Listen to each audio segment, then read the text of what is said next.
E nós vamos falar agora dos temores pelo que vem por aí, tá? O site DefesaNet aqui está colocando uma observação sobre a quantidade de empresas que estão saindo do Brasil.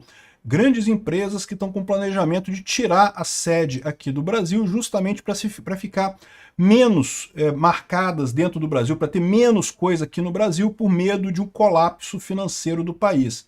São empresas grandes, até a JBS, o Nubank, várias outras empresas têm planos nesse sentido, e o problema disso é justamente dois fatores. Primeiro, a questão fiscal do governo Lula, que a gente tem visto aí, eu tenho falado sobre isso, o governo está quebrado e coisa e tal, e vai piorar, 2027 vai piorar. E também a questão da reforma tributária, que algumas dessas empresas temem que será uma catástrofe no Brasil. Vamos entender esse caso aqui. Essa notícia foi sugerida por Mega Cosmos, Heitor Quinto e várias outras pessoas. Obrigado aí ao pessoal que sugeriu notícias lá no nosso site, no visãolibertaria.com. E obrigado a você que está assistindo o nosso vídeo. Se você gosta do nosso conteúdo, por favor, deixe o seu like, se inscreva aqui no canal, né? Pois bem, o site traz aqui o fato de que a Mafrig e a BRF estão saindo do Brasil, estão com planos para sair do Brasil, para tirar a sede do Brasil.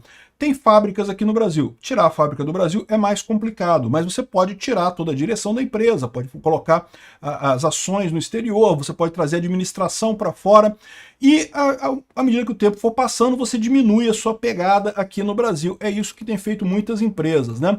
A iminente transferência da sede da Mafrig e BRF para o exterior, conforme já anunciado pelo empresário Marcos Molina, desponta não como um caso isolado, mas como uma tendência. Parece que várias empresas têm feito isso. Minerva Foods está fazendo isso, JBS tem também, está prevendo mudar para o Luxemburgo, Holanda, e Nubank está indo para a Inglaterra, e não sei o que lá, um monte de coisas aqui de mudanças nessa história. Por que isso? O pessoal lembra que são dois problemas que o pessoal enfrenta. A primeira coisa, o risco político do Brasil. O Brasil é um país que elegeu um pinguço corrupto, cara. O brasileiro, em 2022, ele foi numa urna eletrônica e ele teve coragem de dizer, vou votar num corrupto, enter, né, confirma, e elegeu um Lula. Ou seja, isso não dá segurança para ninguém, meu amigo. Ninguém vai confiar num país que pode, mais dia menos dia, eleger um corrupto, né? E outros problemas são mais constantes no Brasil. Por exemplo, a questão da complexidade tributária. Isso é um problema no Brasil? Sim, isso é um problema enorme no Brasil. Eu sempre disse isso. Eu tenho experiência própria com isso, né?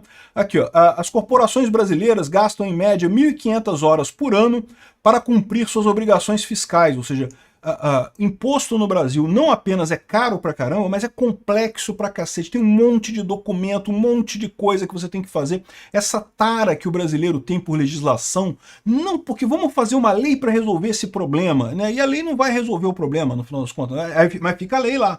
E aí os empresários têm que ir lá e têm que obedecer a lei, e aí dá uma dor de cabeça danada, um custo enorme.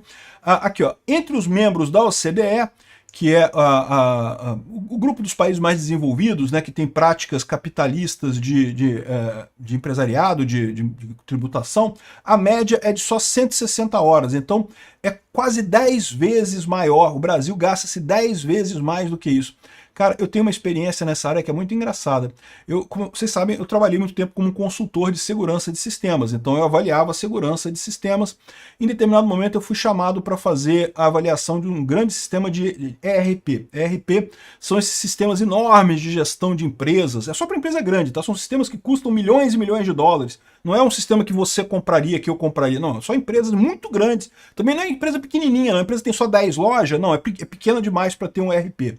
Mas empresas maiores você começa a ter necessidade de ter sistemas parrudos para gestão desse troço, né? E tem alguns grandes players do mercado, foi um desses grandes players do mercado que me contratou, porque ele estava preocupado com o risco do desenvolvimento aqui no Brasil.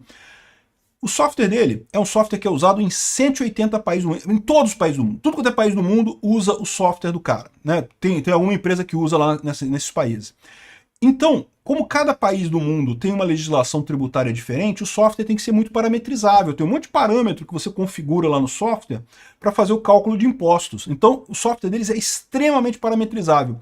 Funciona no mundo inteiro, em todos os países que ele atua, o software funciona. É só você parametrizar de acordo com os parâmetros lá da legislação do país, ele funciona. Menos, adivinha onde? Menos no Brasil. No Brasil não funciona. Por que não funciona no Brasil? Porque no final das contas, a legislação brasileira, ela não apenas é complexa pra caramba, é absurdamente complexa, fora de qualquer padrão, impossível de ser parametrizável, como também ela muda o tempo todo. Exatamente, esse é um outro problema que as pessoas esquecem, né? A legislação tributária no resto do mundo muda uma vez a cada, sei lá, 5 anos, 6 anos. Aqui no Brasil ela muda 3 vezes por dia, né? Você acorda de manhã cedo, o imposto é uma coisa, de tarde é outra. Eu estou exagerando, mas vocês entenderam o que eu estou dizendo. Muda muito rápido a legislação. E aí, o que acontece? Essa empresa, que é uma grande empresa, ela contratou uma equipe de desenvolvimento aqui no Brasil só para ficar fazendo um módulo de cobrança de imposto do Brasil aqui, coisa e tal. E aí isso surgiu, eles estavam fazendo um compliance com regras de segurança da União Europeia, e aí tinha que investigar se era seguro o software, e eu fui consultor encarregado de fazer essa análise. O software era muito bom, realmente estava bem feito, mas me chamou a atenção esse troço, né? Ou seja, o Brasil tem que fazer uma gambiarra.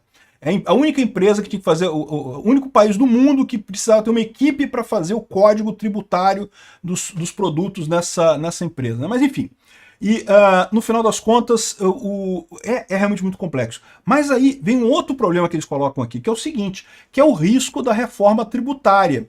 Porque tudo bem, o imposto no Brasil é muito complexo. Ah, vamos fazer uma reforma tributária para simplificar, né?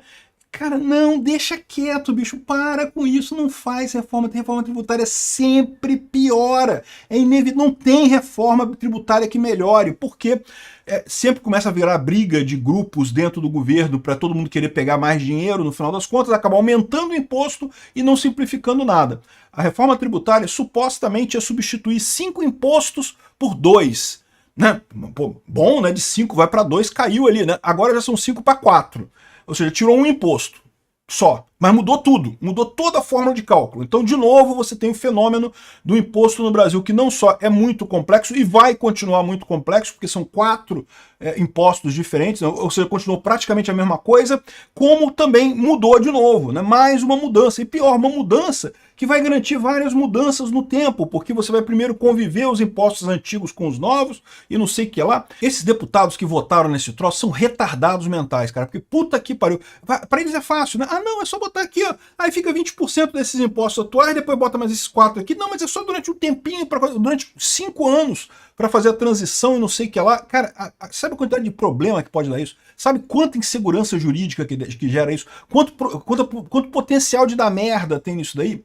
Pois é, o pessoal está falando aqui que existe um caso, um risco real de caos na implantação desse negócio, que simplesmente não vai funcionar essa reforma tributária, vai acabar tendo uma lambança danada. Eu já cantei a pedra, ela vai começar. Vai ter que ser criados novos impostos, mas aí vai ter alguma emergência no Brasil. Não, porque o SUS precisa de dinheiro, não podemos extinguir os impostos antigos. Sabe o que vai acontecer? Vai ter os impostos antigos e vai ficar com o imposto novo de novo. Vai ficar os 2 impostos juntos. É para sempre. Tentou simplificar, complicou mais ainda. E de novo, não mexam, deixem desse jeito, não mexam. Fazer reforma tributária não resolve nada, só piora. O Brasil é incapaz de fazer uma reforma tributária.